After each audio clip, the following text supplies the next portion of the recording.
தான் மட்டும் வாழ்ந்தா போதும் அப்படின்னு நினைக்கிறவங்க உண்டு. தானும் வாழணும், அடுத்தவங்களும் வாழணும் அப்படின்னு நினைக்கிறவங்களும் உண்டு. முதல்ல சொன்ன வகையை சேர்ந்த மனிதர்கள் எப்படி தெரியுமா? எப்படியாவது தான் மட்டும் வாழ்ந்தால் போதுங்கிற நினைப்பு தான் எப்பவும் அவங்களுக்கு இருக்கும்.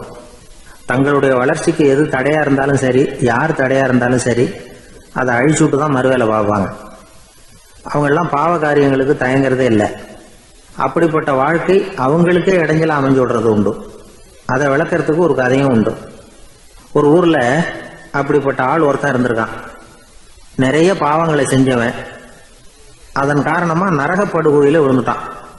நரகப்படுகொழிங்கிறது ஒரு பெரிய கிணறு மாதிரி. ஏற்கனவே பாவம் செஞ்சவங்க நிறைய பேர் அதில் விழுந்து கிடக்குறாங்க. உள்ள ஏகப்பட்ட சத்தம், எல்லாம் அந்த பாவாத்மாக்கள் போடுற சத்தம். இப்போ விழுந்தானே இவனும் சத்தம் போட்டான். இவன் போடுற சத்தம் கொஞ்சம் அதிகமாக கேட்டுது. இந்த கிணத்துக்கு பக்கத்துல புத்தர் உட்கார்ந்துருக்கிறார். அவர் காதுல இவன் போடுற சத்தம் விழுந்தது. உடனே அந்த கிணத்தடிக்கு போனார். குனிஞ்சு பார்த்தார். சாமி என்னை காப்பாத்துங்க அப்படின்னு கத்தனா இவன். புத்தர் அவனை கொஞ்சம் கவனிச்சு பார்த்தார். மனித சமுதாயத்துக்கு அவன் என்னென்ன கெடுதல் பண்ணியிருக்கிறாங்கிற விவரம்லாம் அவர் மனக்கண்ணில் தெரிஞ்சது. அவருக்கு எல்லாம் புரிஞ்சு போச்சு.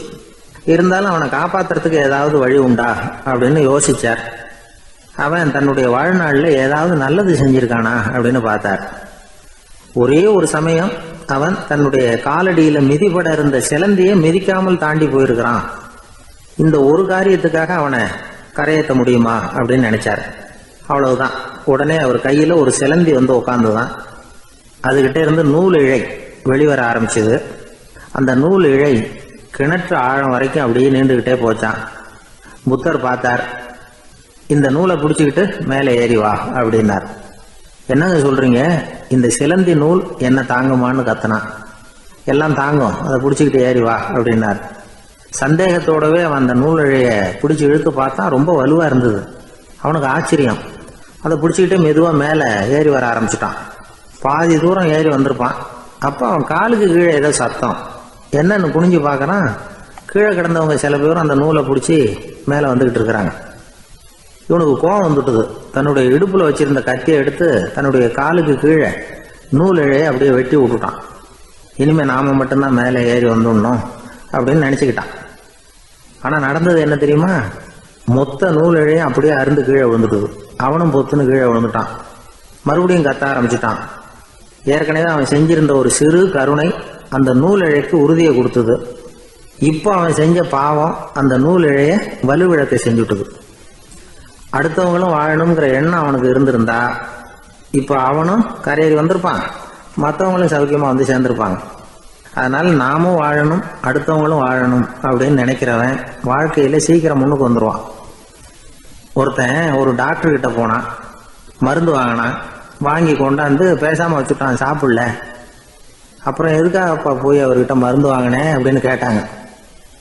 டாக்டர் வாழணும் இல்லையா, அதனாலதான் அப்படின்னா. அவர் கொடுத்த மருந்து நீ ஏன் சாப்பிடல அப்புறம் அப்படின்னு கேட்டாங்க. நான் வாழணும் இல்லையா, அதுக்காக தான் அப்படின்னா. ஒருத்தர் இருக்கார், நல்ல உத்தியோகத்துல தான் இருக்கிறார். ஆனா எப்ப பார்த்தாலும் முகத்தை வெறுப்பா வச்சிருப்பார். அப்படியே வருவார் போவார். ஏன் சார் இப்படி இருக்கிறீங்க அப்படின்னு விசாரிச்சோம். ஏன்டா இந்த வேலைக்கு வந்தோம்னு இருக்கு சார் அப்படின்னார். உங்க வேலை உங்களுக்கு பிடிக்கலையா அப்படின்னு கேட்டோம். இல்லைன்னார். இப்படிப்பட்டவங்க வெற்றிகரமான வாழ்க்கை வாழ முடியாது. இது நிபுணர்கள் கருத்து. வேலையை நேசிக்க தெரிந்தவர்கள் வெற்றி பெறுவார்கள் அப்படிங்கிறாங்க அவங்க. எந்த துறையா இருந்தாலும் சரி, அந்த துறையில வெற்றிகரமா இருக்கிறவங்கள விசாரிச்சு பாருங்க. எனக்கு என்னுடைய வேலை ரொம்ப பிடிக்கும் அப்படின்னு சொல்றவங்களா தான் இருப்பாங்க. அப்படி இருந்தாதான் அது வெற்றிகரமா இருக்க முடியுது அவங்களால. ஒருத்தனுக்கு பிடித்தமான பொழுதுபோக்கே அவனுடைய தொழிலா இருந்துட்டுதுன்னா அவனை மாதிரி கொடுத்து வச்சவன் வேற யாரும் இல்லை அப்படிங்கிறார் பெர்னாட் ஷா. ஒரு தடவை மன்னர் ஹுமாயூன் உயிரை தண்ணீர் முண்டு ஊற்றுகிற தொழிலாளி ஒருத்தர் காப்பாத்தினாராம் அந்த ஹுமாயூன் உயிரை. உடனே மன்னர் கேட்டிருக்கார், உனக்கு என்ன வேணும்னாலும் கேளு தரேன், உயர் பதவி வேணுமா அப்படின்னு கேட்டாராம். மன்னா, மக்களின் தாகம் தீர்க்கக்கூடிய இந்த பணியை விட உயர்ந்தது உண்டா அப்படின்னாராம் அந்த தொழிலாளி. அவரால் அவருடைய வேலையை நேசிக்க முடிஞ்சது. அதனால மகிழ்ச்சியா இருக்க முடிஞ்சது. நாமெல்லாம் அப்படி இல்லை.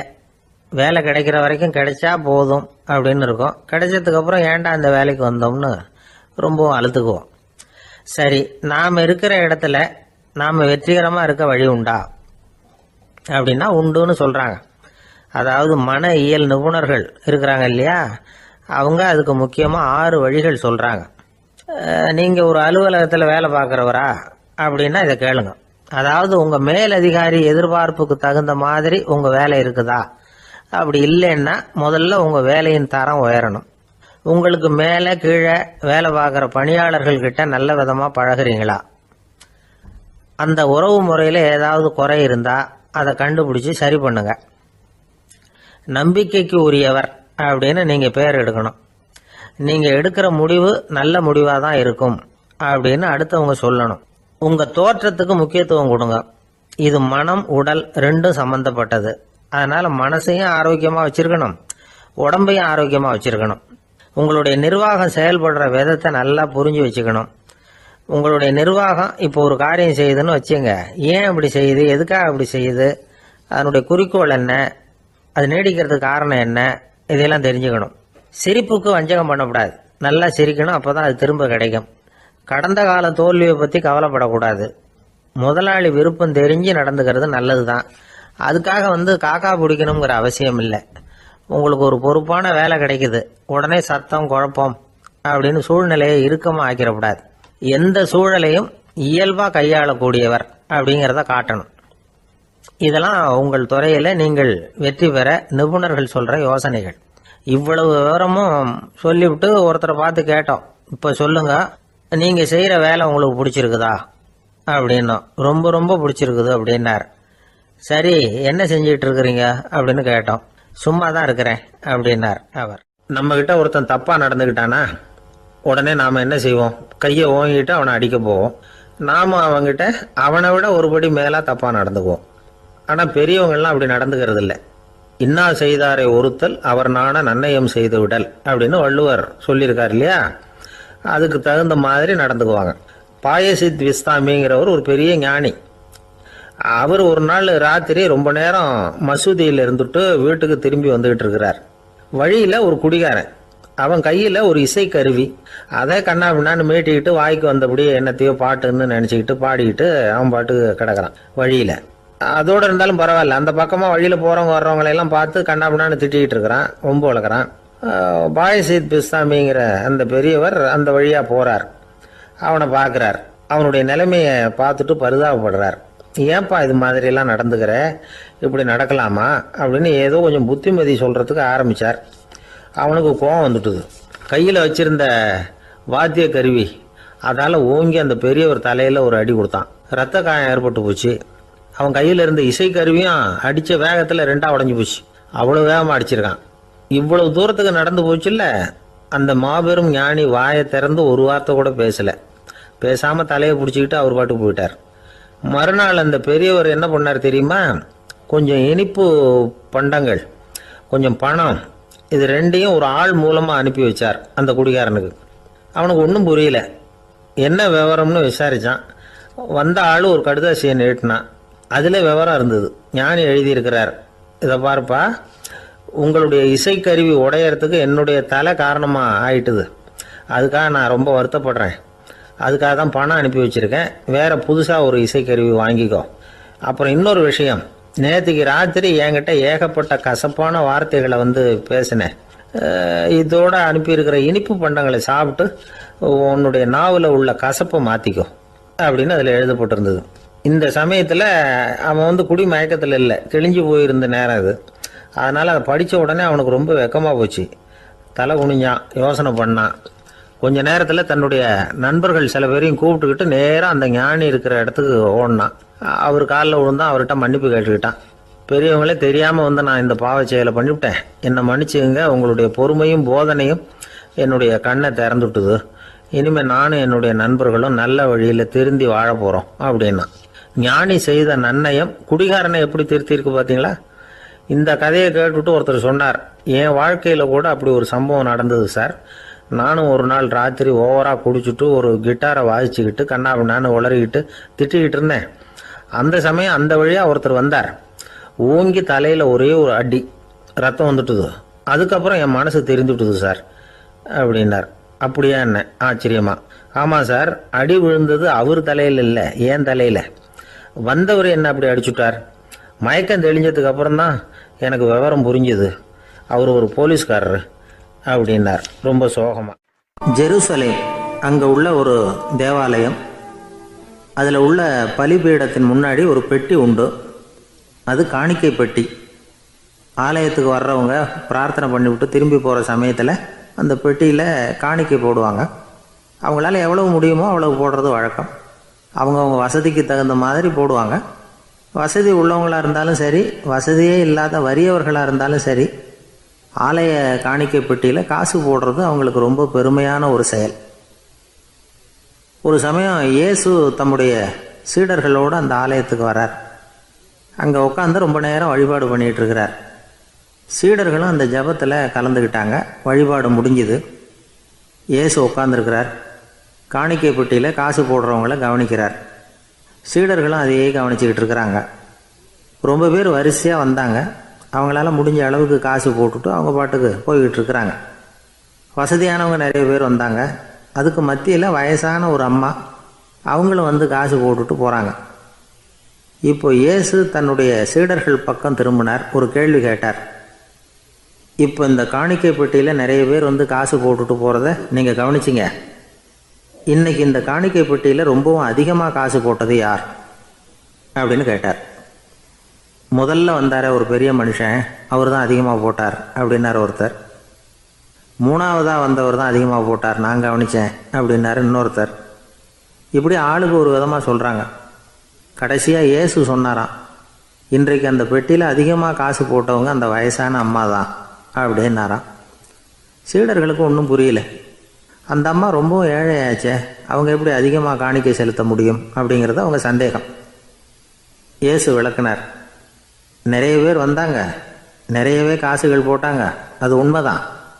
ஆனால் அந்த அம்மா என்ன பண்ணாங்க கவனிச்சிங்களா? வந்தாங்க, தன்னுடைய காசு பையை திறந்தாங்க, அப்படியே கொட்டுனாங்க. அதில் இருந்தது 2 காசுகள் தான். அந்த 2 காசும் காணிக்கை பெட்டியில் விழுந்துட்டுது. மற்றவங்கள்லாம் தங்கள்கிட்ட இருந்த செல்வத்தின் ஒரு சிறு பகுதியை எடுத்து பெட்டியில் போட்டாங்க.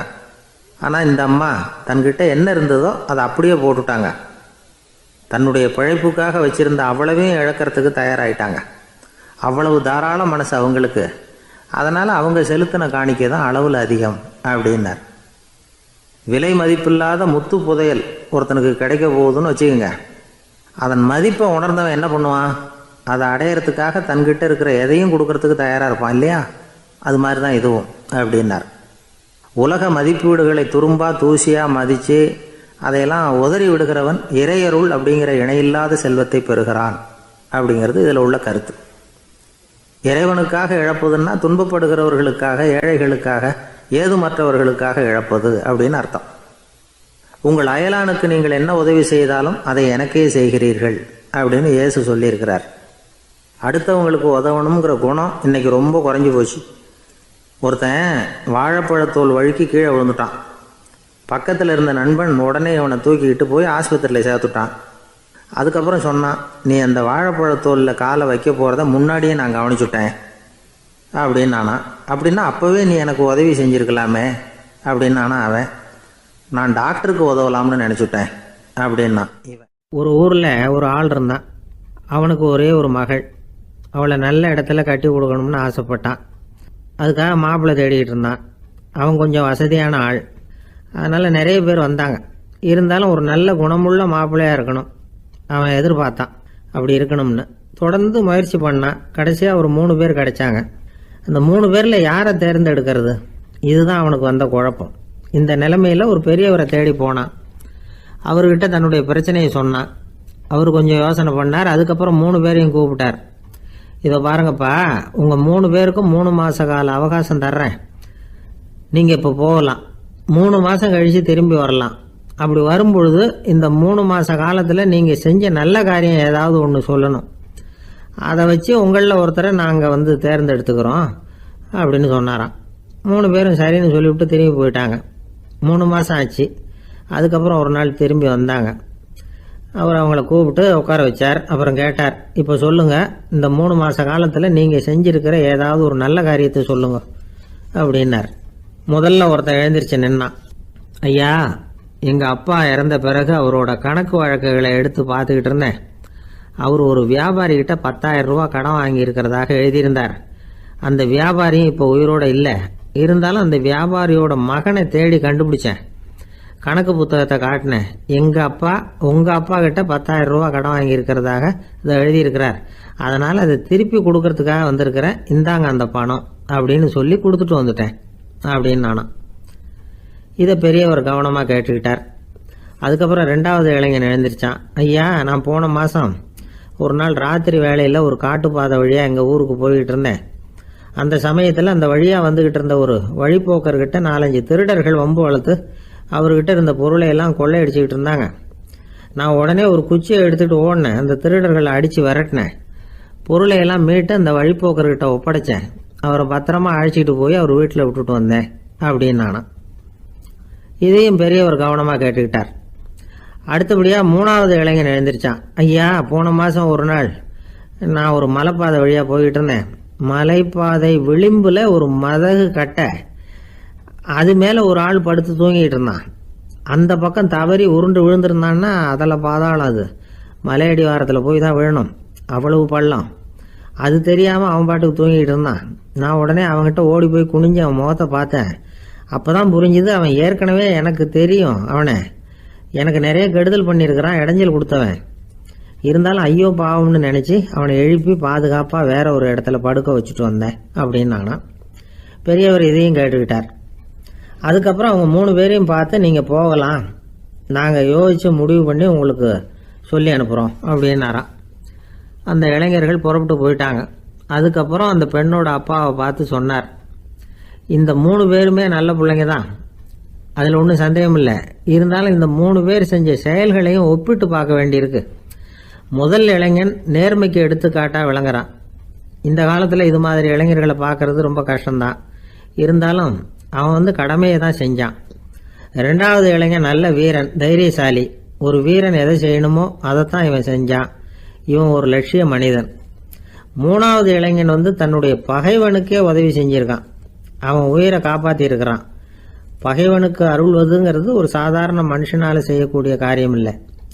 பகையை மறக்கிறதும் பகைவனுக்கு அருள்வதும் தெய்வீக பண்புகள். அதனால் இவனையே உன்னுடைய மகளுக்கு ஏற்ற மாப்பிள்ளையா தேர்ந்தெடுக்கலாம் அப்படின்னு சொன்னாங்களாம். ஒரு நல்ல நாளில் அவங்களுக்கு திருமணம் நல்ல விதமாக நடந்து முடிஞ்சுதான். இது சுவாமி சின்மயானந்தர் சொல்லியிருக்கிற ஒரு கதை. இதிலேருந்து நாம் புரிந்து கொள்ள வேண்டிய ஒரு கருத்து, நமக்கு கெடுதல் பண்ணவங்களுக்கும் நாம் நல்லது செய்யணும். ஆனால் நடைமுறையில் அப்படி நம்மளால் செய்ய முடியறதில்ல. அதுதான் சிக்கல். நம்மால் ஒருத்தங்கிட்ட கேட்டேன், ஏண்டா உன்னுடைய பகைவன் ஒருத்தன் அது மாதிரி ஒரு மலைப்பாதை மதகு கட்டையில் படுத்திருந்தா உடனே நீ என்ன நினைப்ப அப்படின்னு கேட்டோம். இது ஒரு அருமையான சந்தர்ப்பம்னு நினைப்பேன் அப்படின்னா. எதுக்குன்னு கேட்டோம். அவனை அந்த பக்கமாக உருட்டி கீழே தள்ளுறதுக்கு அப்படின்னா. ஒரு நாள் ஒரு தகப்பனார் தன்னுடைய பிள்ளைய அழைச்சிட்டு வந்தார். சார், இவன் சரியாக படிக்க மாட்டேங்கிறான், பெரியவங்களை மதிக்க மாட்டேங்கிறான், நீங்கள் கொஞ்ச நாள் இவனுக்கு குருவாக இருந்து நல்ல விஷயங்களை சொல்லி கொடுத்தா தேவையில்லைன்னார். பெரியவங்களையே மதிக்காதவன் எப்படி என்ன மதிக்க போகிறான் அப்படிங்கிறது நமக்கு யோசனை வரும் இல்லையா? வேணாங்க, என்னை விட்டுருங்க அப்படின்னோம். அவர் விட மாட்டேன்னு விட்டார். இல்லைன்னா அவரே சிஷ்யன் ஆகிடுவார் போல இருந்தது. சரி, வேறு வழி இல்லாமல் அந்த பையனையே என்னுடைய சீடை நான் ஏற்றுக்கிட்டு உபதேசமெல்லாம் பண்ண ஆரம்பித்தோம். அதாவது குரு பக்தின்னா அது எப்படி இருக்கணுங்கிறத பற்றி சொல்லி கொடுத்தோம் அவனுக்கு. சதமகர் அப்படின்னு ஒரு குரு இருந்தார். அவருக்கு ஒரு சீடர். அவன் பேர் துளசி சைதன்யன். நைஷ்டிக பிரம்மச்சாரி. தன்னுடைய குருவுக்கு எந்த நேரத்தில் எது தேவைங்கிறத புரிஞ்சுக்கிட்டு சேவை செய்கிறவன். ஆனால் இவனை பற்றி மற்ற சீடர்களுக்கு பொறாமை வந்துட்டுது. இவன் மட்டும் இப்படி இருக்கானேன்னு உடனே குரு கிட்ட போய் கோல் மூட்டினாங்க. அவன் சரியில்லை, அவன் நடந்துக்கிறது சரியில்லை, அப்படி இப்படின்னு எதையாவது சொல்லி. இருந்தாலும் இதையெல்லாம் அந்த குரு நம்பலை. அவருக்கு தெரியும் யார் யார் எப்படின்னு. துளசி சைதன்யன் பெருமையை மற்ற சீடர்களுக்கு உணர்த்தணும் அப்படின்னு நினைச்சார். அதுக்கு ஒரு வழி பண்ணார். ஒரு நாள் சீடர்களை எல்லாம் கூப்பிட்டுக்கிட்டு ஒரு காட்டு வழியாக போய்கிட்டு இருந்தார். அங்கே ஒரு பெரிய மலை அருவி கொட்டிக்கிட்டு இருந்தது. குரு சீடர்கள் பக்கம் திரும்பினார். இந்த மலையின் மேலே இருந்து அந்த படுபாதாளத்தில் குதிக்கிறதுக்கு உங்களில் யார் தயார் அப்படின்னு கேட்டார். ஒரு சீடனும் ஆய திறக்கலை, ஒதுங்கி நின்றுக்கிட்டாங்க. பின்னாடி மூட்டை முடிச்சோடு வந்துக்கிட்டு இருந்தான் துளசி சைதன்யன். அவனை பார்த்தார். தப்பாருப்பா, நீ மேலே இருந்து அந்த அருவியில் குதி அப்படின்னார். அப்படியே செய்கிறேன் சுவாமின்னா. ஓடி போய் பொத்துன்னு குதிச்சுட்டான். அடுத்த கணமே குருநாதர் தன்னுடைய யோக சக்தியால பறந்து போய் அவன் கீழே விழுந்துடாம தாங்கி பிடிச்சி கொண்டுகிட்டு வந்துட்டார். மற்ற சீடர்களுக்கெல்லாம் ஒரு மாதிரி ஆயிட்டுது. அடுத்தபடியா என்ன பண்ணலாம்னு யோசிச்சாங்க இவனை மாட்டி விடுறதுக்கு. ஒரு நாள் வெத்தலை அடிக்கிற ஒரு சின்ன உரலையும் உலக்கையையும் எடுத்து ஒளிய வச்சுட்டாங்க. சதமகர் சன்னியாசி இல்லை, அவர் வெத்தலை போடுவார். பல்லு சரியில்லை, அதனால இடிச்சு தான் வெத்தலையை போடணும். திடீர்னு வெத்தலை பாக்கு கேட்டார். வழக்கமாக உரலில் இடித்து தர்றது தான் துளசியின் பழக்கம். உரலை தேடினா கிடைக்கல, என்ன பண்ணுறது? குரு கேட்டுவிட்டாரே, குரு சேவை தானே முக்கியம். என்ன பண்ணா வெத்தலை பாக்க தன்னுடைய வாயில் போட்டு முன்னும் அதை எடுத்து அவர்கிட்ட கொடுத்துட்டான். குரு எதையோ படிச்சுக்கிட்டே அதை வாங்கி வாயில் போட்டுக்கிட்டார். துளசி இன்னைக்கு தாம்பூலம் நல்லா இடிக்கப்பட்டிருக்கு, ருசியாக வேற இருக்கு, அதை இடித்த பாத்திரத்தை என் கண்ணால் பார்க்கணும்னு ஆசையாக இருக்குன்னுட்டார். அதை மட்டும் அனுப்பி போய் நீ வர வேண்டான்னு வேற சொல்லிவிட்டார். இதை கேட்டதும் துளசி தவிச்சு போயிட்டான். இவன் போகாமல் எப்படி வாயை மட்டும் அனுப்பி வைக்க முடியும்? இவன் தவிக்கிறத பார்த்ததும் மற்ற சீடர்களுக்கெல்லாம் மனசுக்குள்ள ரொம்ப சந்தோஷம். துளசி கொஞ்சமும் யோசிக்கல, வாழை எடுத்தான், தன்னுடைய தலையவே அப்படியே அறுத்து வெட்டி எடுத்தான். இன்னொரு சீடங்கிட்ட கொடுத்துட்டான், எடுத்துட்டு போன்னு சொல்லி கொண்டுட்டு போய் குரு முன்னாடி வைக்கிறாங்க. அந்த தலையில வாய் திறந்திருக்கு, வெத்தலை போட்டு முன்னு இருந்தது, தெரிஞ்சு போச்சு, சிவப்பா இருந்தது. அவனுடைய குரு பக்தியை இப்ப எல்லாரும் ஒத்துக்கிட்டாங்க. அதுக்கப்புறம் குரு சதமகர் தன்னுடைய அற்புத திறமையினால அந்த தலையை மறுபடியும் ஒட்ட வச்சுட்டார். துளசிக்கு உயிர் வந்துட்டுது. இப்படி ஒரு பெரிய கதை உண்டு. அதாவது துளசி சைதன்யன் அவனுடைய குரு பக்தி எப்படி அப்படின்னு கேட்டோம். ரொம்ப அபாரம் அப்படின்னு அந்த பையன் அடக்கமா, சும்மா விளையாட்டுக்காக தான் அப்படி அவங்கிட்ட கேட்டோம். ஏன்பா உன்னுடைய குரு பக்தியை என்கிட்ட காட்டுறதுக்கு உன்னோட கழுத்தை நீயே அறுக்கணும்னு நான் சொன்னா அதை நீ செய்வியா அப்படின்னு கேட்டோம். என்னுடைய கழுத்தை நானே அறுக்க வேண்டிய அவசியம் இல்லை சார் அப்படின்னா அவன். ஏண்டான்னு, அதே காரியத்தை தான் இனிமே நீங்க தினமும் செய்ய போறீங்களே சார் அப்படிங்கிறான். ஆங்கிலேய ஆட்சி இந்தியாவில் நடந்துகிட்டு இருந்த காலம். மூதறிஞர் ராஜாஜி சேலத்துல வழக்கறிஞரா தொழில் நடத்திட்டு இருக்கிறார். அவர் ஒரு சமயம் தன்கிட்ட வேலை செஞ்சுக்கிட்டு இருந்த பணியாளர் ஒருத்தரை கூப்பிட்டார். இத பாருப்பா, இந்த அஞ்சல் தலைய இந்த தபால் கவர்ல ஒட்டிட்டு வா அப்படின்னு சொன்னாராம். அந்த ஆள் உடனே அந்த கவரையும் ஸ்டாம்பையும் வாங்கிட்டு போனார். பசை தடவி ஸ்டாம்பை கவர்ல ஒட்டினார். திருப்பி கொண்டுகிட்டு ராஜாஜி கிட்ட கொடுத்தார். இவர் அதை வாங்கி பார்த்தார். உடனே சிரிக்க ஆரம்பிச்சிட்டாராம். அவரால் சிரிப்பை அடக்க முடியல. அந்த பணியாளரை பார்த்து, ஏன்பா நாங்க எல்லாரும் எவ்வளவோ பாடுபட்டு முயற்சி பண்ணி போராடிட்டு வர்றோம், ஆனா எங்களால முடியல, எங்களால முடியாத அந்த காரியத்தை நீ ஒரு நிமிஷத்துல செஞ்சுட்டியே அப்படின்னு சொல்லிவிட்டு மறுபடியும் சிரிச்சாராம். பணியாளருக்கு உடனடியா ஒன்னும் புரியல, என்னன்னு பார்த்தார். அப்புறம் ராஜாஜி சொன்னாராம், ஆமாப்பா நீ ஒரு நிமிஷத்துல பிரிட்டிஷ் மன்னரை கவுத்துட்டியே அப்படின்னாராம். அப்புறம் தான் விவரம் புரிஞ்சிருக்குது.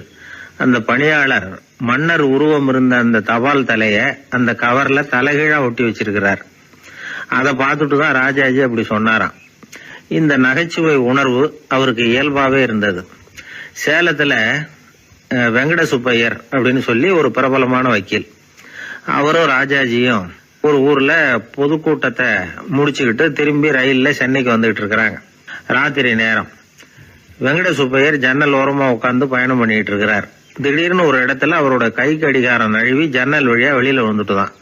அவர் உயிருக்குயிரா பாதுகாத்து வச்சிருந்த வாட்ச் அது. ஏன் தெரியுமா? அவர் வக்கீல் ஆகிறதுக்கு முன்னாடி சென்னை கிறித்துவ கல்லூரியில பணியாற்றிக்கிட்டு இருந்தார். பணி முடிஞ்சு விலகிறப்போ அவர்கிட்ட படிச்ச மாணவர்கள்லாம் அன்புக்கு அடையாளமா ரொம்ப பிரியமா கொடுத்த கை கடிகாரம் அது. அப்பேற்பட்ட அன்பு பரிசை திடீர்னு இழந்து விடுறதுக்கு யாருக்குதான் மனசு வரும்? ஐயோ வாட்சி வெளியில விழுந்துட்டுதே அப்படின்னு பதற்றத்தோட சத்தம் போட ஆரம்பிச்சாராம். ராஜாஜி பக்கத்துலதான் உட்கார்ந்து இருக்கிறார். இருந்தாலும் இதை கேட்டுவிட்டு பதட்டப்படல, பதில் எதுவும் சொல்லல. அவர் பாட்டுக்கு என்னத்தையோ 1 2 3ன்னு எண்ணிட்டே வந்தாராம். வெங்கட சுப்பையர் ரொம்ப வேதனைப்பட்டிருக்கார். என்னங்க இது, என்னோட அருமையான கை கடிகாரம் நழுவி வெளியில விழுந்துட்டுது, அதுக்காக நான் தவிச்சுக்கிட்டு இருக்கிறேன், நீங்க என்னன்னா இதை கொஞ்சம் கூட காதல வாங்கிக்காம குழந்தை மாதிரி என்னத்தையும் எண்ணிக்கிட்டே வர்றீங்களே அப்படின்னாராம். அப்பவும் ராஜாஜி ஒன்னும் பதில் பேசல. அவர் பாட்டுக்கு விடாம எண்ணிக்கிட்டே வந்தார். அடுத்த ஸ்டேஷன்ல வண்டி நின்னுது. ராஜாஜி ஸ்டேஷன் மாஸ்டரை கூப்பிட்டார். அவர் வந்ததும் அவர்கிட்ட சொன்னாராம், சார் எங்களுக்கு ஒரு உதவி செய்யணும், நாங்க வர்ற வழியில என் நண்பரோட வாட்சி வெளியில விழுந்துட்டுது, அது விழுந்த இடத்துல இருந்து தந்தி கம்பங்களை விடாம எண்ணிக்கிட்டே வந்திருக்கிறேன், இவ்வளவு கம்பங்களுக்கு அப்பால அது கிடக்கும், தயவு பண்ணி யாரையாவது அனுப்பி அதை தேட ஏற்பாடு பண்ணுங்க அது கிடைச்சுட்டுதுன்னா எங்களால் முடிஞ்ச அன்பளிப்பு தர்றோம். அது மட்டும் இல்லை, எங்களுக்கு ஒரு லெட்டர் போடுங்க கிடைச்சுட்டுதுங்கிற விவரத்தை, நாங்கள் வந்து வாங்கிக்கிறோம் அப்படின்னு எல்லாம் சொன்னாங்களாம். அப்படின்னு சொல்லி முகவரியெல்லாம் கொடுத்துட்டு வந்துட்டாங்க அவங்க.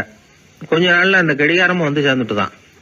இது வந்து எதுக்கு சொல்றாங்கன்னா, பதற்றம் அடையக்கூடாது அப்படிங்கிறது ரொம்ப முக்கியம். பதற்றம் அடையக்கூடிய நேரத்துல கூட அறிவை வந்து சிதற விடாம செயல்படுத்துற சாமர்த்தியம் எல்லாருக்கும் சுலபமா வந்துவிடாது. அவரோட நகைச்சுவை உணர்வுக்கு இன்னொரு உதாரணம். ஒரு தடவை அவரை பாக்குறதுக்கு ஒரு நண்பர் வந்தாராம். என்னப்பா பண்ணிட்டு இருக்கிற அப்படின்னு விசாரிச்சிருக்காரு ராஜாஜி. இப்ப நான் நிறைய கதை கட்டுரை எல்லாம் எழுதுறேன் சார், புத்தகம் போடுறேன் அப்படின்னாராம் வந்தவர். அப்படின்னா சாப்பாட்டுக்கு என்ன பண்ற அப்படின்னு கேட்டாராம் ராஜாஜி. இங்க வந்து எழுத்தை நம்பி யாரும் காலம் தள்ள முடியாதுங்கிறத அவ்வளவு தெளிவா அவர் புரிஞ்சு வச்சிருக்கிறார். ஒரு தந்தை தன்னோட பிள்ளைய ரொம்ப தைரியசாலியா வளர்க்கணும்னு ஆசைப்பட்டார். அதுக்காக அவனை கூப்பிட்டு உட்கார வச்சு இப்படி உபதேசம் பண்ணார். இதை பாருப்பா, நான் உன்னாட்டம் இருக்கிறப்போலாம் எதுக்கும் பயப்பட மாட்டேன், ரொம்ப துணிச்சலா இருப்பேன். ஒரு நாள் ஒரு அப்பாவி எலிய ஒரு பூனை துரத்திட்டு ஓடிச்சு. நான் உடனே என்ன செஞ்சேன் தெரியுமா? அந்த பூனையை பிடிச்சேன், அது வாலில் ஒரு பட்டாசு சரத்தை கட்டினேன், கொளுத்தி விட்டேன், படபடன்னு வெடிக்க ஆரம்பிச்சுட்டுது. அது துள்ளிக்கிட்டு அங்கேயும் இங்கேயும் ஓடி இருக்கு பாரு ஓட்டம், ரொம்ப தமாஷு அப்படின்னார் அப்பா. இப்படி சொல்லிவிட்டு பையனை பார்த்து, இதை கேட்கறதுக்கு உனக்கும் துணிச்சல் வருதா, நான் என்னுடைய செயலை நீ கேட்குறப்போ உனக்கு துணிச்சல் வருதா அப்படின்னு கேட்டார். வருதுன்னா பையன். எப்படின்னா அப்படிங்கிற விவரத்தையும் சொன்னான் அவன். அதாவது எலிய விரட்டினத்துக்காக பூனை வாலில் பட்டாசு கொளுத்துனீங்க நீங்க, பூனையை விரட்டினத்துக்காக உங்க கழுத்துல பட்டாசு சரத்தை மாட்டினா என்னன்னு தோணுது எனக்கு அப்படின்னு நான் பையன். பையனோட துணிச்சல் அப்பாவையே நடுங்க வச்சுட்டுது. அது சரி, ஒரு அப்பா பிள்ளைக்கு இப்படியா உபதேசம் பண்றது? எல்லாருக்கிட்டையும் அன்பா பழகிறது எப்படி அப்படின்னு சொல்லி கொடுக்கணும். பிஞ்சு உள்ளங்கள்ல நெஞ்ச தூவலாமா? ஒரு நாள் விநாயகர் ஒரு பூனையோட விளையாடிக்கிட்டு இருந்தாராம். அப்படி ஆசையா விளையாடிக்கிட்டு இருந்தப்ப அவரோட கை நகம் தவறுதெல்லாம் பூனையோட முகத்துல பட்டுட்டுதான். அது ஒரு சின்ன கீரெல்லாம் உண்டாகி விட்டுது. அப்பா அவர் அதை ஒரு பெருசா நினைக்கல. கொஞ்ச நேரத்துக்கு அப்புறம் விநாயகர் வீட்டுக்கு வந்தார். அவங்க அம்மா பார்வதி தேவியை பார்த்தார். பார்வதி தேவி கன்னத்துல விரலால கீறினது மாதிரி ஒரு அடையாளம் இருந்தது. விநாயகருக்கு அதிர்ச்சி, ஆச்சரியம். நம்ம அம்மா இந்த உலகத்துக்கே தாயார், அப்பேற்பட்ட அவங்க முகத்திலேயே கீறலை உண்டாக்கக்கூடியவங்க யாரா இருக்க முடியும் அப்படின்னு யோசனை பண்ணார். தாயே, உன்னுடைய கன்னத்தில் இந்த வடு எப்படிம்மா ஏற்பட்டதுன்னு கேட்டார். குழந்தாய், இது நீ செஞ்ச காரியம்தான்ப்பா, உன்னுடைய கை நகம் கீறினதுனால ஏற்பட்ட வடு தான் இது அப்படின்னாங்க அவங்க. விநாயகர் திடுக்கிட்டு போட்டார். எப்படிம்மா அது? நான் எந்த காலத்துலேயும் ஒன்று அப்படி கீறினதாக எனக்கு நினைவு இல்லையே அப்படின்னார்.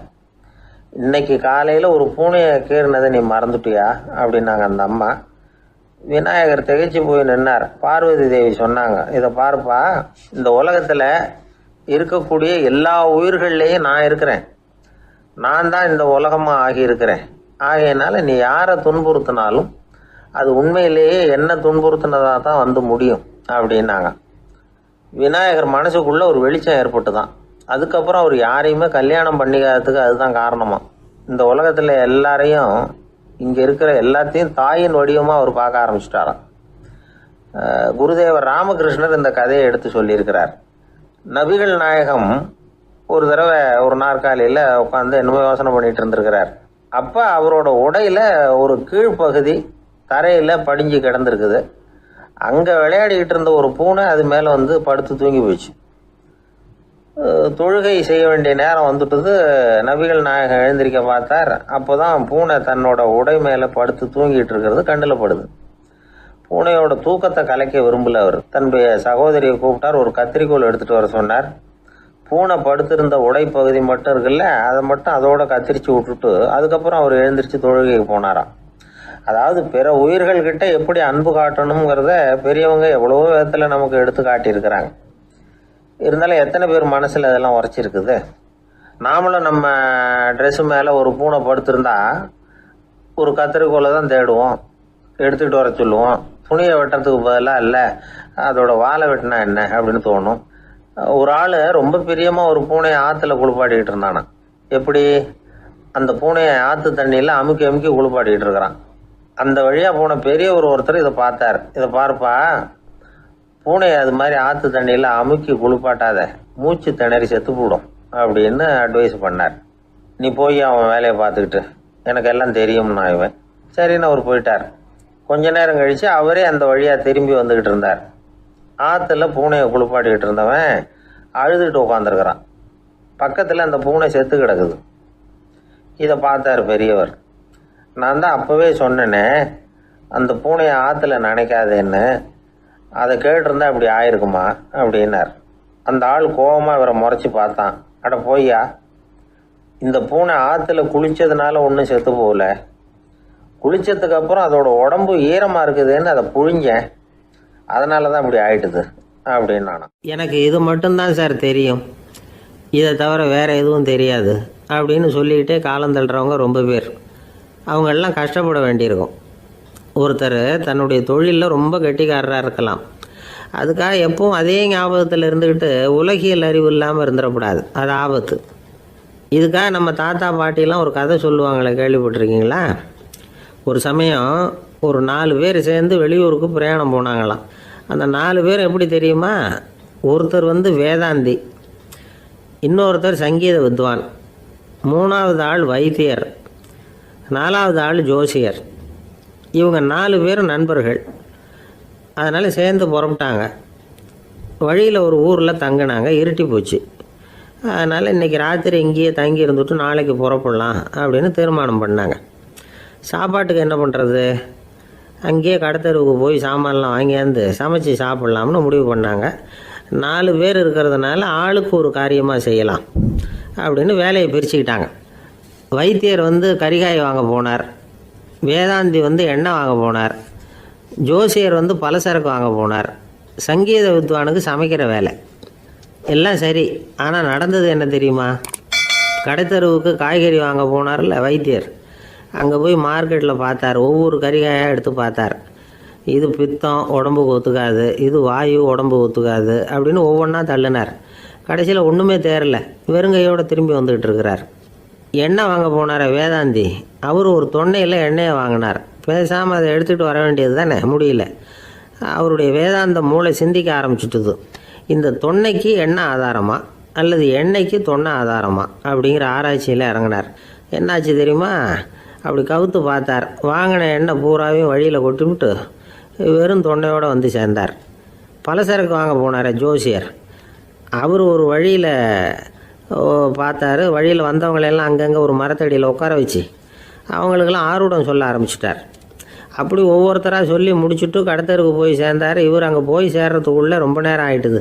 கடையெல்லாம் பூட்டி விட்டு போயிட்டாங்க. என்ன செய்கிறது? அவரும் வெறுங்கையோடு திரும்பி சேர்ந்தார். சரி, இவங்க கதை தான் இப்படி ஆச்சு. அங்கே சமைக்கிறதுக்காக உட்காந்துருந்தார் சங்கீத வித்வான். அவர் கதை என்னாச்சு தெரியுமா? அங்கே அவர் அடுப்பை பற்ற வச்சு ஒலையை கொதிக்க வச்சார். அதாவது ஒரு பானையில் தண்ணியை ஊற்றி அடுப்பில் வச்சார். அது கொதிக்க ஆரம்பிச்சிது. தண்ணி கொதிக்கிற சத்தம் இருக்குதுல்ல, அது இவருக்கு தாளம் போடுறது மாதிரி இருந்தது. ஒரே குஷி, பாட ஆரம்பிச்சிட்டார். பாடிக்கிட்டே உற்சாகமாக கையில் இருந்த கரண்டியால் அந்த பானையில் தட்டினார், தாளம் போடுறதா நினச்சிக்கிட்டு. அவ்வளவுதான், பானை பட்டுன்னு உடஞ்சி போச்சு. தலையில் கையை வச்சுக்கிட்டு அவரும் உட்காந்துட்டார். எந்த தொழில் தெரிஞ்சாலும் சரி, அதை புத்திசாலித்தனமாக பயன்படுத்த தெரியலன்னா ஆபத்து தான். அதுக்காக தான் இந்த கதை. ஒரு பஸ்ஸு டிரைவர் ரொம்ப கெட்டிக்காரர். பஸ்ஸை ரொம்ப திறமையாக ஆபத்து இல்லாமல் ஓட்டினதுக்காக பரிசுலாம் வாங்கினவர். அவரே ஒரு படகு ஓட்டுறதுக்காக அழைச்சிட்டு போயிருக்கிறாங்க, மோட்டார் படகு. அதையும் ரொம்ப திறமையாக தான் ஓட்டிகிட்டு போயிருக்கிறாரு. நடுக்கடலில் போனதும் படகு நின்று போச்சு. மோட்டாரில் ஏதோ கோளாறு. என்ன செய்யலாம் அப்படின்னு அந்த டிரைவரை கேட்டிருக்கிறாங்க படகுல இருந்தவங்கெல்லாம். அப்போ அவர் சொன்னாராம், கவலைப்படாதீங்க, ஒன்றும் பிரச்சனை இல்லை, எல்லோரும் கொஞ்சம் கீழே இறங்கி பின்னாடி தள்ளுங்க, மோட்டார் ஸ்டார்ட் ஆகிடும் அப்படின்னாராம். லோகமானிய பாலகங்காதர திலகர் இருந்தார்ல, அவருக்கு 15 வயசுலேயே கல்யாணம் நடந்துதான். மனைவி பேர் தபிபாய். ரொம்ப பெரிய குடும்பத்து பொண்ணு, நல்ல குணம். அவங்க குடும்பம் நடத்திக்கிட்டு இருக்கிறாங்க. அந்த காலத்தில் திருடர்கள் பயம் அதிகம். இந்த காலத்தில் மட்டும் என்னன்னு கேட்குறீங்களா? நீங்கள் கேட்குறது நியாயம்தான். இருந்தாலும் இந்த காலத்து திருடனுக்கும் அந்த காலத்து திருடனுக்கும் ஒரு முக்கியமான வித்தியாசம் உண்டு. அதாவது அந்த காலத்து திருடன்லாம் நியாயம் அநியாயம் பார்க்குறது உண்டு, இந்த காலத்தில் அப்படி பார்க்குறது இல்லை. அந்த காலத்தில் திருட வர்றவங்கள்ட்ட கூட ஒரு தார்மீக உணர்வு உண்டாம். அதாவது அப்போ உள்ள கொள்ளைக்காரங்க எதை களவாடினாலும் சரி, அரிசியை மட்டும் களவாடுறது இல்லையா, அப்படி ஒரு கொள்கை. அதனால் பாருங்கள், அந்த காலத்து பெண்கள் நகை நட்டுகளை பத்திரமா வைக்கணும்னா பெட்டியில் வைக்கிறது இல்லை, அரிசி பானையில் போட்டு வச்சு விடுறது. இப்போல்லாம் பேங்க்கில் சேஃப்டி லாக்கர்னு இருக்குல்ல, அது மாதிரி அந்த காலத்தில் சேஃப்டி லாக்கருங்கிறது அரிசி பானை. இந்த வளையல், மூக்குத்தி, தோடு இப்படி எதுவாக இருந்தாலும் அதில் போட்டு பத்திரமா வச்சுருவாங்க. திருடன் அரிசி பானை பக்கம் போகிறதில்ல. ஏன்னா சாப்பிட்ற விஷயத்தில் கை வைக்கக்கூடாது, அது பாவம் அப்படின்னு அவன் நினைக்கிறான். திலகரோட மனைவி தபீபாயும் அதே மாதிரி தன்னுடைய ஆபரணங்களை ஒரு அரிசி பானைக்குள்ளே போட்டு மூடி வச்சுருந்தாங்களாம். இப்படி இருந்தப்போ ஒரு நாள் ஒரு பிச்சைக்கார பொண்ணு வீடு வீடாக பிச்சை கேட்டுக்கிட்டே வந்திருக்குது. திலகர் வீட்டுக்கும் தர்மம் போடுங்க தாயே அப்படின்னு தான் அந்த பொண்ணு. அந்த அம்மா தபீபாய் காதில் இது விழுந்திருக்கு. உடனே கை நிறைய அரிசி அள்ளிக்கிட்டு போட்டிருக்கு. பாத்திரத்தில் அரிசியை போட்டதுக்கு அப்புறம் தான் தெரியுது, பளிச்சுன்னு கண்ணில் படுது. அதாவது அந்த அம்மாவோட வைர மூக்குத்தி ஒன்று அரிசியோடு சேர்ந்து அந்த பிச்சைக்கார பொண்ணு பாத்திரத்தில் போய் விழுந்துட்டுது. இந்த அம்மாவுக்கு மனசுக்குள்ளே குழப்பம், என்ன இப்படி ஆகிட்டுதே, மூக்குத்தி போயிட்டுதே, பிச்சை பாத்திரத்துலேருந்து அதை எப்படி எடுக்கிறது அப்படின்னு தயக்கம். வாயை திறந்து அதை கேட்கறதுக்கும் கூச்சம். திண்ணையில் உட்காந்துருந்த திலகர் இவ்வளவையும் பார்த்துக்கிட்டு இருக்கிறார். மனைவியின் மனசுக்குள்ளே நடக்கிற மௌன போராட்டத்தை அவர் நல்லா புரிஞ்சுக்கிட்டாராம். மனைவியை பார்த்து சொன்னாராம், தபீபாய், இது தெய்வ சம்மதம், அவளுக்கு சேர வேண்டிய மூக்குத்தி அவகிட்ட போயிட்டுது, பிச்சை பாத்திரத்தில் விழுந்த மூக்குத்தியை எடுக்க வேணாம் அப்படின்னாராம். சரின்னு சொல்லிவிட்டு மேற்கொண்டு எதுவும் சொல்லாமல் அந்த அம்மா வீட்டுக்குள்ளே போயிட்டாங்களாம். இந்த காலத்துலலாம் அது மாதிரி நடக்குமா? வெறும் அரிசியை போட்டுவிட்டு விவகாரம் பண்ணிகிட்டு இருக்க மாட்டோமா? ஒரு பெரிய மனுஷன் வீட்டுக்கு ஒரு பிச்சைக்காரன் வந்தான்.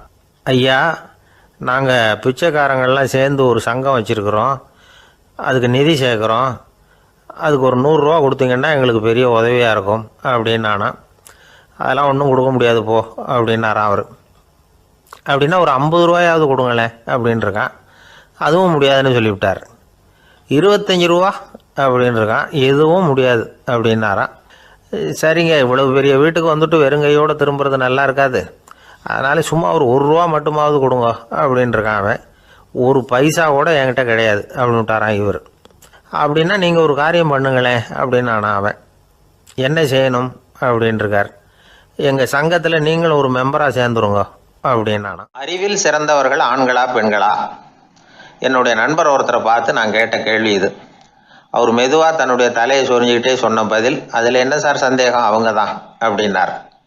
அனுபவ அடிப்படையில் அவர் இப்படி சொல்கிறார். அறிவியல் அடிப்படையில் பார்க்குறவங்களும் இப்படி தான் சொல்கிறாங்க.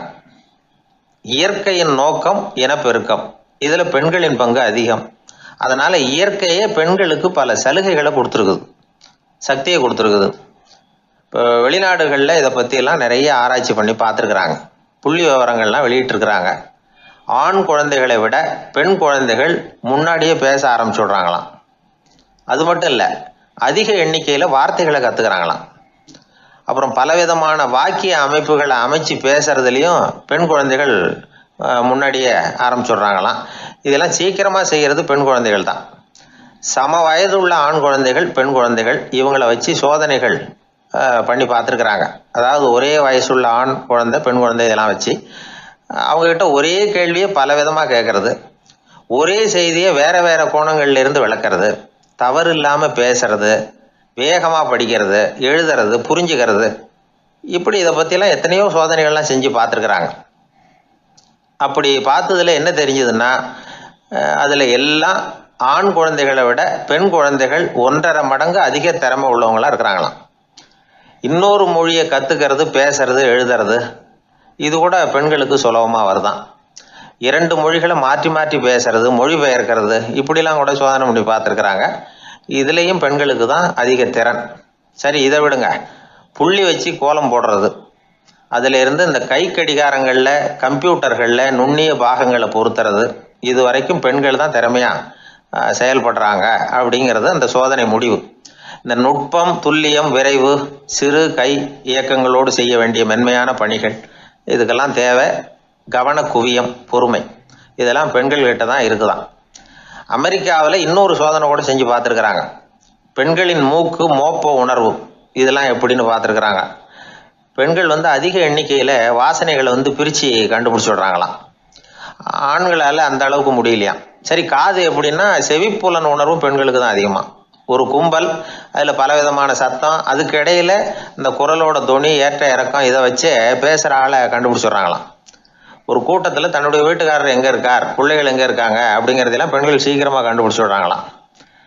இன்னொரு விஷயம், ஒரு பொருளை பார்த்த உடனே அது என்னென்னு அடையாளம் கண்டுக்கிறது, அதை மனசில் பதிய வச்சுக்கிறது, அப்புறமா இன்னொரு சந்தர்ப்பத்தில் அது எங்கே இருந்தது அப்படின்னு சரியாக ஞாபகப்படுத்திக்கிறது, இது மாதிரி சோதனைகள்லாம் கூட பெண்கள் தான் முன்னணியில் இருக்கிறாங்க.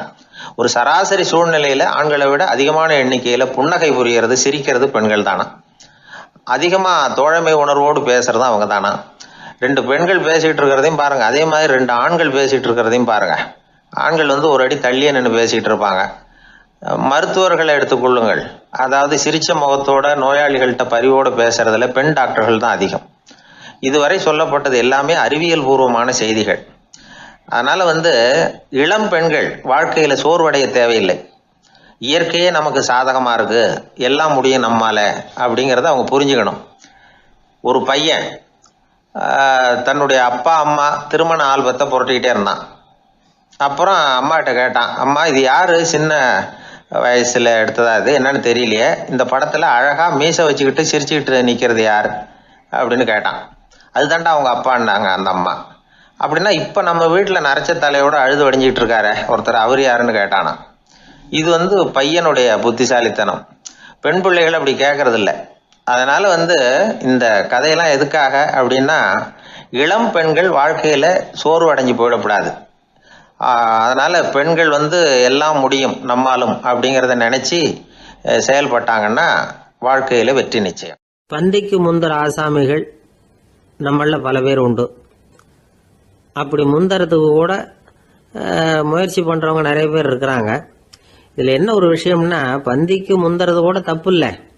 ஆனா அப்படி ஒரு விருந்துல ஆளா போய் உட்காந்து சாப்பிட்டா கூட வெளியில வர்றப்ப என்ன பெரிய விருந்து வச்சுட்டான், சாம்பார்ல உப்பு இல்லை, ரசத்துல காரம் இல்லை அப்படின்னு குறை சொல்லிட்டே வர்றது இருக்கு பாருங்க, அது சரியில்லை, நாகரிகமும் இல்லை. கல்யாண பத்திரிகையில என்ன போட்டிருக்குது, என் பொண்ணுக்கும் இன்னார் பையனுக்கும் கல்யாணம், எல்லாரும் குடும்பத்தோட வந்திருந்து மணமக்களை ஆசீர்வதிக்கணும், இப்படித்தானே போட்டிருக்கோம். குடும்பத்தோட விருந்து சாப்பிட்டு சாப்பாடு எப்படி இருக்குன்னு அபிப்பிராயம் சொல்லிவிட்டு போங்க அப்படின்னா போட்டிருக்கு கல்யாண பத்திரிகையில. ஒருத்தர் வீட்டு விசேஷத்துக்கு போயிருக்கோம்னா எவ்வளவோ அசௌகரியங்கள் நமக்கு ஏற்படலாம். ஏராளமான கூட்டம் வந்திருக்கும். எல்லாரையும் அவங்க தனித்தனியாக கவனிச்சுக்கிட்டு இருக்க முடியாது. நாம தான் அனுசரித்து நடந்துக்கணும். நாமளா போய் வாழ்த்த வேண்டியவங்களை வாழ்த்தி விட்டு சேரணும். அதை விட்டுட்டு பத்திரிக்கை கொடுத்தானேன்னு போனேன், கவனிப்பே சரியில்லை அப்படின்னு புலம்பிக்கிட்டு இருக்கக்கூடாது. ஒரு விருந்துக்கு போனால் அங்கே எப்படி நடந்துக்கணும் அப்படிங்கிறத பற்றி கூட அனுபவசாலிகள் சில விவரங்கள்லாம் சொல்லியிருக்கிறாங்க. இந்த காலத்தில் கல்யாணம், பிறந்த நாள், அது இதுன்னு நிறைய விருந்துகள் நடக்குது. அதெல்லாம் எதுக்காக? மனித உறவுகளை வளர்த்துக்கிறதுக்காக தான், வேற எதுக்கு? ஒரு விருந்துக்கு போனால் அமைதியாக பொறுமையாக போய் உக்காரணும். அடித்து பிடிச்சிக்கிட்டு இடத்த பிடிக்க போகிறேன் அப்படின்னு நிற்கக்கூடாது. முதல் பந்தி நடந்துகிட்டு இருந்தால் அது முடிஞ்சு இலை எடுத்து சுத்தம் பண்ணதுக்கு அப்புறம் போய் உட்கார்றது தான் நாகரீகம். இலை எடுக்கிறதுக்கு முன்னாடியே அங்கே போய் உட்காந்தா நல்லா இருக்காது. நீங்கள் சாப்பிட்டுட்டு உட்காந்துருக்கீங்களா, சாப்பிட்றதுக்கு உட்காந்துருக்கீங்களா, பார்க்குறவங்களுக்கு சந்தேகம் வந்துடும். அதே மாதிரி இலையில எல்லா ஐட்டமும் பரிமாறினதுக்கு அப்புறம் சாப்பிட ஆரம்பிக்கணும். ஒவ்வொரு ஐட்டமாக வைக்க வைக்க நாம் பாட்டுக்கு எடுத்து உள்ளே தள்ளிகிட்டே இருந்தோம்னா எதை வச்சோம் எதை வைக்கலன்னு பரிமாறினவரே குழம்பி போயிடுவார். ஏன்னா எப்போ பார்த்தாலும் இலை காலியாகவே இருக்கும். சாப்பிட்றப்போ உங்கள் சாப்பாட்டையே நீங்கள் கவனிக்கணும். அடுத்தவங்க இலையில என்ன இருக்குது, பக்கத்தில் இருக்கிறவர் எதை அதிகமாக சாப்பிட்றார், இதெல்லாம் நமக்கு என்னத்துக்கு? எல்லாரும் சாப்பிட்டு முடிக்கிற வரைக்கும் பொறுமையாக இருக்கிறது தான் நல்லது. நீங்கள் மட்டும் திடீர்னு பாதியில் எழுந்திரிச்சு பக்கத்தில் இருக்கிறவங்களுக்கு சங்கடமாக இருக்குமேங்கிறதெல்லாம் யோசிக்காமல் நீங்கள் பாட்டு எழுந்திரிச்சு போகக்கூடாது. பக்கத்தில் உள்ளவங்க உங்களை எழுந்திரிக்க சொன்னால் எழுந்திரிச்சு போகலாம். விருந்துகளில் சாப்பாட்டை வீணாக்கிறதே ஒரு நாகரிகமாக போட்டுது. இந்த காலத்தில் சாப்பாட்டுக்கே கஷ்டப்பட்டுக்கிட்டு பல பேர் இந்த உலகத்தில் இருக்கிறப்போ சாப்பாட்டை வீணாக்கிறது எவ்வளவு பெரிய மோசங்கிறத நினச்சி பார்க்கணும். வேணுங்கிற அளவுக்கு கேட்டு வாங்கி சாப்பிட்றது தான் முறை. விருந்தில் இந்த பஃபே அப்படின்னு சொல்லி ஒரு முறை சொல்கிறாங்கல்ல, அதாவது உணவு வகைகளையெல்லாம் பொதுவாக ஒரு இடத்துல வச்சுடுறது, நமக்கு தேவையானதை நாமே எடுத்துட்டு ஒரு தட்டில் போட்டுக்கிட்டு சாப்பிட வேண்டியது. இதில் கூட சில பேர் தேவைக்கு அதிகமாக எடுத்து போட்டுக்கிட்டு வீணாக்குறாங்க. சில சமயம் கடைசியாக சாப்பிட போகிறவங்களுக்கு எல்லா ஐட்டமும் கிடைக்காம போகலாம். அதை போய் பெருசு பண்ணிகிட்டு இருக்கக்கூடாது. என்ன சார் இந்த அளவுக்கு கூடவா நாகரிகம் தெரியாமல் இருக்கிறோம், இதை போய் பெருசாக சொல்ல வந்துட்டீங்களே அப்படின்னு நினைக்கலாம். ஒருத்தர் 2 பேருக்கு இந்த விவரம் தேவைப்படலாம். அவங்க காதலையும் இது விழட்டுமேங்கிறதுக்காக தான் இது. ஒரு பெரிய கல்யாண விருந்து நடந்துகிட்டு இருந்தது. விருந்து மண்டபத்து வாசல்ல ஒருத்தர் நின்றுக்கிட்டு வர்றவங்களையெல்லாம் ரொம்ப மரியாதையா வணங்கி உள்ள அனுப்பி வச்சுக்கிட்டு இருந்தார். எப்படி தெரியுமா? வர்றவங்க கையெல்லாம் பிடிச்சி முத்தம் கொடுத்து அதுக்கப்புறம் உள்ள அனுப்பி வச்சுக்கிட்டு இருந்தாராம். கூட்டம்லாம் முடிஞ்சதுக்கு அப்புறம் அவர்கிட்ட போய் கேட்டிருக்கிறாங்க, சார் நானும் எவ்வளவோ விருந்துகளுக்கு போயிருக்கிறேன், இருந்தாலும் இவ்வளவு மரியாதையா வர்றவங்க கைக்கெல்லாம் முத்தம் கொடுத்து வரவேற்கிறத இங்கதான் பாக்குறேன் அப்படின்னு சொன்னாங்க. அதுக்கு அவரு சொன்னார், அட போங்க சார், நான் முத்தம் கொடுக்கல, முந்தின பந்திக்கு வந்து சாப்பிட்டவங்களே அடுத்த பந்திக்கும் வர்றாங்களான்னு மோந்து பார்த்து அனுப்பி வச்சுக்கிட்டு இருந்தேன் அப்படின்னார். ஒரு ஊர்ல ஒரு ராஜா இருந்தார். அவர் அடிக்கடி காட்டுக்கு வேட்டையாட போவார். சில நண்பர்களையும் கூட அழைச்சிக்கிட்டு போவார். காட்டுக்கு போனதும் ஆளுக்கு ஒரு பக்கமா போய் வேட்டையாடுவாங்க. சாயந்தரமா திரும்பி வருவாங்க. மறுநாள் அரண்மனையில் உட்காந்து ஒவ்வொருத்தரும் அவங்க அனுபவங்களை எல்லாம் சொல்லிக்குவாங்க. அவங்க வீரத்துக்கு தகுந்த மாதிரி பரிசை அந்த ராஜா கொடுப்பார். இது மாதிரி ஒரு தடவை எல்லாரும் வேட்டைக்கு போயிட்டு திரும்பி வந்ததும் உட்காந்து பேச ஆரம்பிச்சிருக்கிறாங்க. ஒருத்தன் சொன்னா தன்னுடைய வீர தீர செயலை பத்தி அளக்க ஆரம்பிச்சுட்டான். ஏன்னா அதுக்கு பரிசு கிடைக்க போகுதுல்ல, அதனால. அவன் என்ன சொன்னான் தெரியுமா? அரசே, நேற்றுக்கு காட்டுல என்னாச்சு தெரியுமா? எனக்கு நேரா ஒரு சிங்கம் வாயை திறந்துகிட்டு வந்துட்டுது. நான் பயப்படவே இல்லை. உடனே ஒரு கல்லை எடுத்து குறி பார்த்து வீசினேன். சிங்கத்து வாய்க்குள்ள போய் அந்த கல்லு மாட்டிக்கிட்டுது. அவ்வளவுதான். அந்த சிங்கம் என்னை பார்த்துட்டு பயந்துட்டு ஒரே ஓட்டமா திரும்பி ஓடி போயிட்டுது அப்படின்னா. ஆஹா பலே அப்படின்னு எல்லாரும் கை தட்டினாங்க. 2வது ஆள் ஒருத்தன் எழுந்திரிச்சான். அவன் சொல்ல ஆரம்பிச்சான், அரசே, நான் போன வழியில 2 பெரிய மலைப்பாம்பு கிடந்தது. என்னை மூழ்கிறதுக்கு வந்தது. நான் என்ன பண்ணேன் தெரியுமா? அந்த 2 பாம்போட வாலையும் ஒன்னா சேர்த்து முடிச்சு போட்டுட்டேன். அவ்வளவுதான். அது அங்க இழுக்க இது இங்க இழுக்க முடிச்சு நல்லா இறுகி போட்டுது அப்படின்றான். ஆஹா அற்புதம்னு சொல்லி எல்லாரும் கை தட்டினாங்களாம். அடுத்தபடியா 3வது ஆள் ஒருத்தன் வந்தான். அவன் சொல்ல ஆரம்பிச்சான், மன்னா, நான் போன பாதையில குறுக்க ஒரு ஆறு, அதுல இறங்கி குளிச்சேன். யாரோ காலை பிடிச்சி இழுக்கிறது மாதிரி இருந்தது. திரும்பி பார்த்தா ஒரு பெரிய முதலை. நான் உடனே அப்படியே ஒரு துள்ளல் துள்ளி அது முதுகுல போய் உக்காந்துக்கிட்டேன். அதை அப்படியே கரைக்கு நீந்த வச்சேன். கரைக்கு வந்து சேர்ந்ததும் அப்படியே ஒரே துள்ளி குதிச்சு கரைக்கு வந்துட்டேன் அப்படின்றான். அவன் தன்னுடைய வீரத்தை அப்படி சொல்லியிருக்கான். அடடா எப்பேற்பட்ட வீரம் அப்படின்னு எல்லாரும் கை தட்டினாங்களாம். 4வது ஆள் எழுந்திரிச்சான். மன்னா, நான் போன இடத்துல ஒரு கரடி வந்து என்னை துரத்த ஆரம்பிச்சுட்டுது. நான் ஒரு மலை உச்சிக்கு வந்துட்டேன். அதுக்கப்புறம் ஒரு அடி எடுத்து வச்சாலும் அதில் பாதாளத்தில் விழ வேண்டியதுதான். அந்த நேரம் பார்த்து ஒரு பெரிய ராட்சச கழுகு அந்த பக்கமா பறந்து வந்தது. நான் உடனே அப்படியே உயர எழும்பி அந்த கழுகோட காலை பிடிச்சிக்கிட்டேன். அப்படியே தொங்கிக்கிட்டே வந்தேன். ஒரு நல்ல இடம் வந்ததும் தொப்புன்னு கீழே குதிச்சு நடந்து வந்துட்டேன்.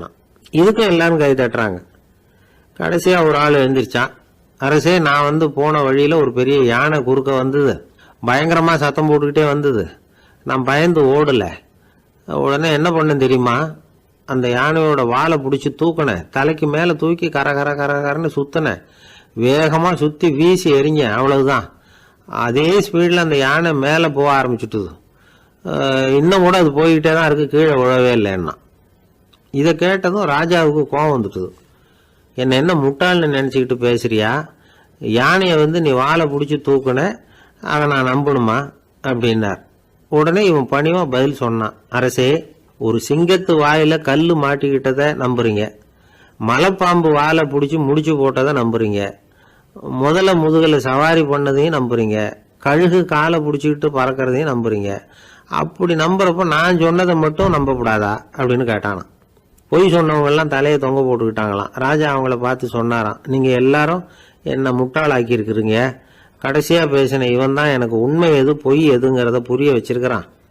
இவன் தான் உண்மையான தைரியசாலி அப்படின்னு சொல்லி அவனுக்கே பரிசையெல்லாம் கொடுத்து பாராட்டினாராம். இப்படி ஒரு கதை. உண்மையை நிலைநாட்டுகிறவன் தான் உண்மையான வீரன் அப்படிங்கறத இதுல இருந்து நாம புரிஞ்சுக்கணும். இந்த காலத்துல எல்லாம் பொய் சொன்னாதான் பிழைக்க முடியுங்கிறது ஒரு சில பேரோட நம்பிக்கை. ஒரு அப்பாவுக்கு தன் மகனுக்கு பொய் சொல்ல தெரியலையேங்கிற கவலை. பொய் சொன்னாதான் இந்த உலகத்துல பிழைக்கலாம், ஆனா இவனுக்கு அது தெரியலையே, அதனால இவனை அழைச்சிட்டு போய் நடுக்கடல்ல விட்டுட்டு வந்துருவோம் அப்படின்னு அழைச்சிட்டு புறப்பட்டான். கடற்கரைக்கு போனான். மகனுக்கு சந்தேகம், எங்கப்பா என்ன அழைச்சிட்டு போறேன்னு கேட்டிருக்கான். கடல்ல மீன் பிடிக்க கத்து கொடுக்க போறேன் உனக்கு அப்படின்னானா. நான் ஏற்கனவே மீன் பிடிச்சிட்டேனேன்னானா இவன் மகன். எங்க அதுன்னு கேட்டிருக்கான் அப்பங்காரன். சுட்டு சாப்பிட்டுட்டேன் இருக்கான் புள்ள. அப்பங்காரன் பார்த்தான், சரி நம்ம புள்ள பொழைச்சிக்கோ அப்படின்னு சொல்லி திருப்பி அழைச்சிட்டு வந்துட்டானா. இணை பிரியாத 2 நண்பர்கள் இருந்தாங்களாம். 2 பேரும் விடாம சிகரெட் குடிக்கிறவங்க. அதுல ஒருத்தன் செத்து போட்டான். இன்னொருத்தன் அதுக்கப்புறம் 2 சிகரெட்டா குடிக்க ஆரம்பிச்சானா. ஏன் இப்படி பண்றேன்னு கேட்டிருக்காங்க. நான் ஒரு சிகரெட்டு தான் குடிக்கிறேன், செத்து போன என்னுடைய ஃப்ரெண்டு இருக்கானே செத்து போனவன், அவனுக்காக இன்னொரு சிகரெட்டு குடிக்கிறேன் அப்படின்னு நானா. இது ரொம்ப ஆபத்து, விட்டுடு அப்படின்னு சொல்லியிருக்காங்க. சரின்னு ஒத்துக்கிட்டான். ஆனா அதுக்கப்புறமும் ஒரு சிகரெட் வீதமா குடிச்சுக்கிட்டே இருந்தான். சிகரெட் பழக்கத்தை நீ இன்னும் விடலையான்னு கேட்டாங்களாம். அந்த பழக்கத்தை நான் எப்போ விட்டுட்டேன், இப்ப நான் குடிக்கிறது என் ஃப்ரெண்டுக்காக அப்படின்னு நானா. இவங்கெல்லாம் எப்படி திருந்துறது? ஏங்க எங்க போயிட்டு வரீங்க அப்படின்னு கேட்டேன். எனக்கு வேண்டப்பட்ட ஒருத்தரை பார்த்து ஆஸ்பத்திரிக்குன்னார். எந்த ஆஸ்பத்திரிக்குன்னு? மாட்டு ஆஸ்பத்திரிக்குன்னார். என்ன விஷயம்னு?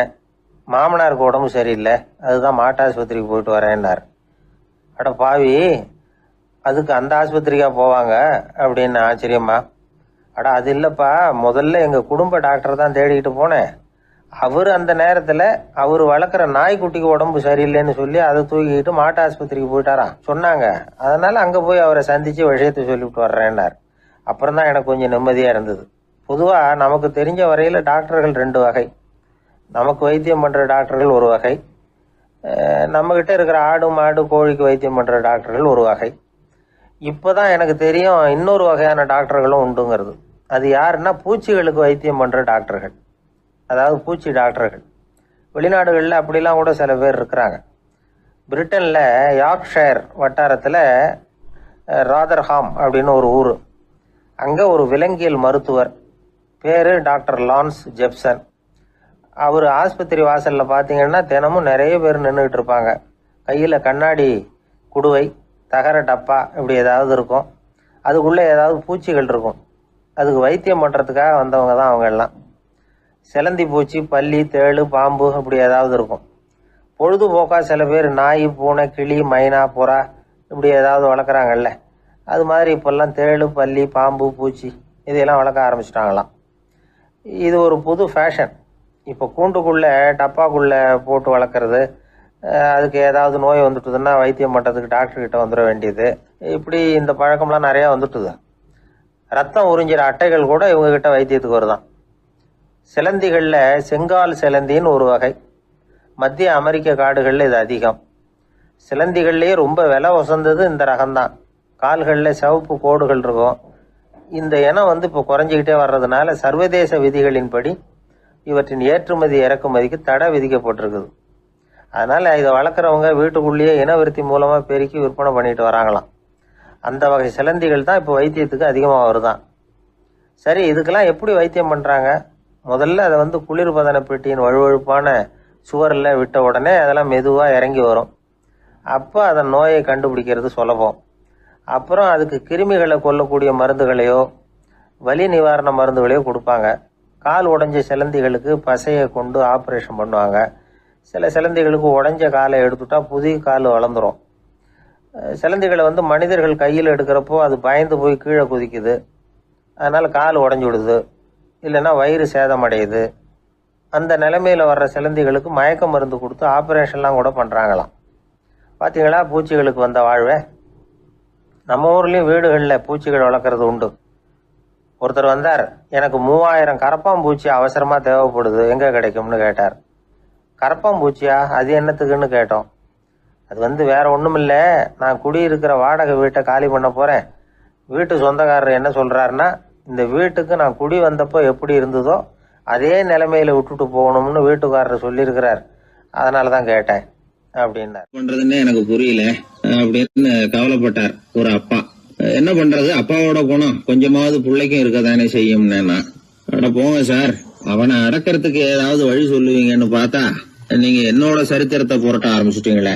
அப்புறம் கேட்டேன் அவரை, சரி பையன் அடம் பண்ணா அவனை நீங்க எப்படி அடக்குறீங்க அதை சொல்லுங்க முதல்ல, அதுக்கப்புறம் என் யோசனையை சொல்றேன் அப்படின்னு.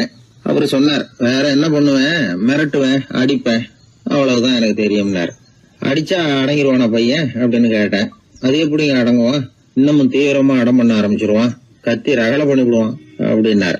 குழந்தை அடம் பண்றானேங்கிற கவலை பல குடும்பங்கள்ல உள்ள ஒரு பிரச்சனை தான். இதுக்கு இப்ப மருத்துவர்கள் ஒரு சுலபமான வழியை சொல்றாங்க. அது என்னன்னா, ஒரு குழந்தை அடம் பண்ணிச்சுன்னா அதை அடிக்கப்படாதான், அதுக்கு பதிலா வேற ஒரு காரியம் பண்ணலாமா. அது என்னன்னா, குடும்பத்துல இருக்கிற எல்லாரும் ஒண்ணு சேர்ந்து அந்த குழந்தைகிட்ட கொஞ்ச நேரம் பேசாம இருந்தோம்னுமா, பேச்சை நிறுத்திக்கணும். குழந்தையால பேசாம இருக்க முடியாது, அது யோசனை பண்ணும், தன்னுடைய தவறை உணர்ந்து அது வருந்த ஆரம்பிக்கும். இப்படி தொடர்ந்து செஞ்சுக்கிட்டு வந்தா குழந்தை கொஞ்ச நாள்ல அடம் பண்றதை நிறுத்தி விடுமா.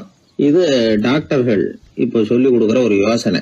அதே மாதிரி சில குழந்தைகள் சரியான காரணம் இல்லாம அடம் பண்ணணுங்கிறதுக்காகவே கத்துது பாருங்க, அதை நிறுத்துறதுக்கு கூட ஒரு வழி இருக்குது. அது என்ன வழின்னா, அது அழற சமயத்துல அந்த சத்தத்தை ஒரு டேப் ரெக்கார்டர் மூலமா பதிவு பண்ணி வச்சுக்கணும். குழந்தை கத்த ஆரம்பிக்குதுன்னு வைங்க, உடனே ஏற்கனவே பதிவு பண்ணி வச்சிருக்கிற அழுகை சத்தத்தை போட்டு அந்த குழந்தை காதுல விழறது மாதிரி பண்ணணும். தன்னுடைய அழுகை சத்தத்தை கேட்க ஆரம்பிச்ச உடனே அந்த குழந்தை தான் அழறத நிறுத்திக்குமா. சில குழந்தைகள் சாப்பிட மாட்டேன்னு அடம் பண்ணும். வளர்ந்த குழந்தைய வற்புறுத்தி சாப்பிட சொல்லக்கூடாது. சில பேர் என்ன பண்ணுவாங்கன்னா, கட்டாயப்படுத்தி சாப்பாட்டை திணிப்பாங்க. அதெல்லாம் ரொம்ப தப்பு. குழந்தைக்கு விவரம் தெரிஞ்சதுக்கு அப்புறம் சாப்பாட்டு விஷயத்துல நீங்க தலையிட வேண்டிய அவசியமே இல்லை. பசிச்சா சாப்பிடணுங்கிறது அதுக்கு புரியும். அது தானாவே சுதந்திரமா எடுத்து போட்டு சாப்பிடுறதுக்கு அனுமதிக்கணும். நீங்க போய் அதுகிட்ட நின்றுட்டு சாப்பிடு சாப்பிடு அப்படின்னு வற்புறுத்திட்டு இருக்க கூடாது. நீங்க அதை வற்புறுத்தாம இருந்தா அது உங்களை வித்தியாசமா பார்க்க ஆரம்பிக்கும்.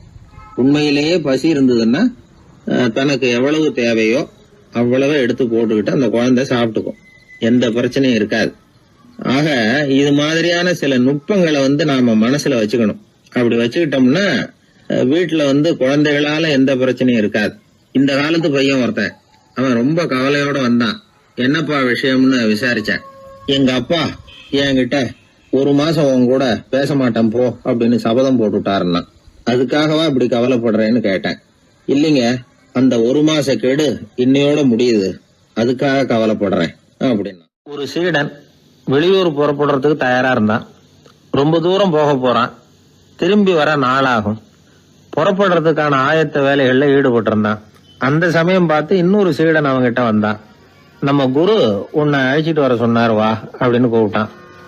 இவன் உடனே புறப்பட்டு போனான். குருநாதரை பார்த்தான். அவர் காலில் விழுந்து வணங்கினான். வணங்கிவிட்டு எழுந்திரிச்சான். அவ்வளவுதான். குரு ஏதாவது உபதேசம் பண்ணுவாருன்னு எதிர்பார்த்தான். ஆனா நடந்தது என்ன தெரியுமா? குரு அவனுக்கு ஓங்கி ஒரு அடி கொடுத்தார். எதிர்பாராம இந்த அடியை வாங்கினதும் அந்த சீடன் அதிர்ந்து போயிட்டான். பக்கத்துல இருந்த மற்ற சீடர்களும் திகைச்சு போய் நின்னுட்டாங்க. அடி வாங்கின சீடனுக்கு மனசுக்குள்ள குழப்பம்.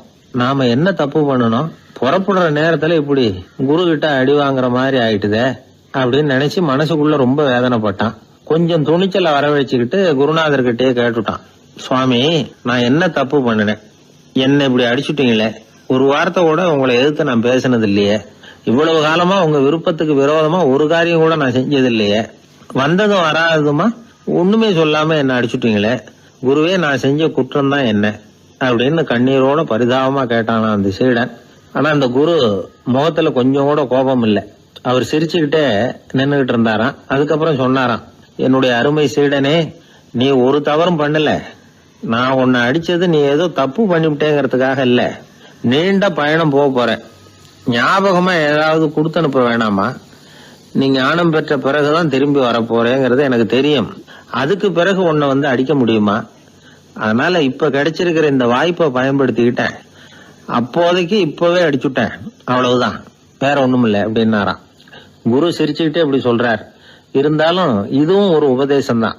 அதிர்ச்சிகளால விழிப்படைய வைக்கிறதும் ஒரு வழிதான். இது ஜென் வழி. பெரும்பாலும் அதிர்ச்சியின் மூலமாகவே ஞான தரிசனத்தை அருள்கிறவர்கள் தான் ஜென் குருமார்கள். நம்ம தியானம் தான் ஜென். இந்தியாவிலிருந்து இது சீனாவுக்கு போய் கொஞ்சம் பேர் மாறி வளம் பெற்று ஜப்பான்ல ஜென் ஆகி வளர்ந்துருக்குது, அவ்வளவுதான். ஜென்கிறது தியானம்.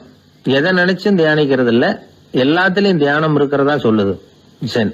பேசுறது, இருக்கிறது, நடக்கிறது, சாப்பிடுறது, சிரிக்கிறது, தூங்குறது, தொழில் செய்யறது அல்லது சும்மா இருக்கிறது எல்லாமே தியானம் தான். ஜென்கிறது ஒரு சுய தரிசனம், தன்னைத்தானே அடையாளம் கண்டுகொள்கிறது தான். அது இல்லாத எதையும் தேடி கண்டுபிடிக்கிறது இல்ல. சென் மார்க்கத்தை பத்தி ஓஷோ என்ன சொல்றாரு தெரியுமா? காணாமல் போன தன்னுடைய மூக்கு கண்ணாடி தன்னுடைய மூக்கின் மேல் இருப்பதை கண்டுகொள்வது போன்றது சென் அப்படிங்கிறார். நம்மால் ஒருத்தர் இன்னொருத்தர் முகத்தை ரொம்ப நேரமா உத்து பார்த்துக்கிட்டு இருந்தார். என்ன பாக்குறீங்கன்னாரு அவரு. நீங்க போட்டிருக்கீங்களே மூக்கு கண்ணாடி, அதை தான் பாக்குறேன்னாரு இவரு. நீங்க அப்படி பாக்குறதுக்கு விசேஷ காரணம்